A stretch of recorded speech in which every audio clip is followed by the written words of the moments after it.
So hello everyone, आज हम करने वाले एक चेन प्रॉब्लम। ठीक है, चेन प्रॉब्लम आपको दिख रही होगी। ये एक यूनिफॉर्म चेन है, लेंथ इसकी एल है, मास इसका एम है एंड ये कुछ ऐसे सिचुएटेड है कि टेबल के ऊपर capital L minus small L length है और यहाँ पे स्मॉल एल लेंथ है और ये इक्विलिब्रियम में है। ठीक है, इक्विलिब्रियम, ठीक, इक्विलिब्रियम कंडीशन में है, मतलब ये गिर नहीं रही है। तो हमें क्या निकालना है, म्यू निकालना है। ठीक है, क्योंकि इसका जो फ्रिक्शनल पार्ट फोर्स है वो इसके ग्रेविटेशन फोर्स के इक्वल आ गया। Yes, this is the thing. जब ये चीज़ इक्विलिब्रियम है, आप खुद सोचिए इस पर क्या क्या फोर्स काम कर रहे होंगे। फ्रिक्शन फोर्स काम कर रहा होगा और यहाँ पे इस पर कौन सा काम कर रहा होगा, ग्रेविटेशन फोर्स। ठीक है, तो अगर ये ग्रेविटेशन फोर्स इस पार्ट का, क्योंकि यही नीचे है, यही गिरेगा, ये तो गिर नहीं रहा, ये गिरेगा। सो इसका ग्रेविटेशन फोर्स और ये इस पर जो फ्रिक्शनल फोर्स लग रहा है, अगर वो दोनों इक्वल हो जाएंगे तभी इक्विलिब्रियम कंडीशन अचीव्ड हो। तो उस केस में हमें म्यू निकालना है। सो चलिए निकालते हैं बड़ी आसानी से। इस पर कितना फ्रिक्शन लगेगा, फ्रिक्शन का फॉर्मूला क्या होता है, फ्रिक्शन का फॉर्मूला होता है, you know that, mu times N. ठीक है, म्यू टाइम्स एन।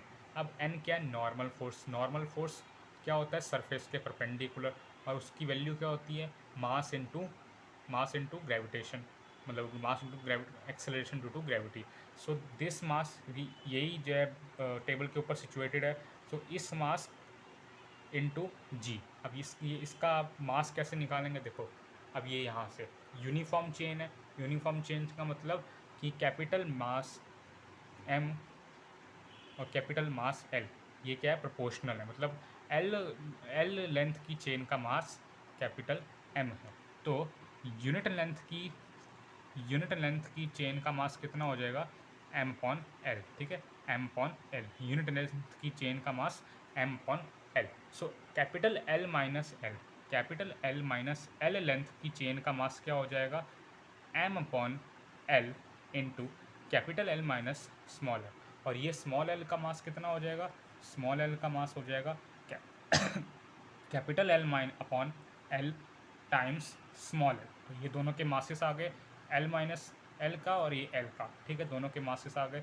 अब हम क्या करेंगे, फॉर्मूला लगाएंगे, काम खत्म करेंगे। ठीक है, इस पे जितना ग्रेविटेशन फोर्स उतना ही इस पे फ्रिक्शन फोर्स। फ्रिक्शन का formula mu into N. So mu into N, N क्या होता है, एम इंटू जी। ठीक है, so L minus L length का मास कितना था, M upon L times capital L minus small M, और फिर जी भी आएगा mu mass into acceleration due to gravity. उसके बाद ये वाला जो था, इस पर ग्रेविटेशनल फोर्स लगेगा, वो कितना लगेगा, इसका mass into acceleration due to gravity. ठीक है, तो ये हो जाएगा, इसका मास कितना है, एम अपॉन में L unit mass into its length up, और फिर उसके बाद जी तो लगेगा ही। ठीक है, ये उसका वेट हो जाएगा जो गिर रही है चेन, और ये क्या, जो ऊपर है चेन। इसकी फ्रिक्शन फोर्स, इसकी फ्रिक्शनल फोर्स और इसका वेट इक्वल होगा। ठीक है, ये तब जो है इक्विलिब्रियम कंडीशन आपकी अचीव होगी।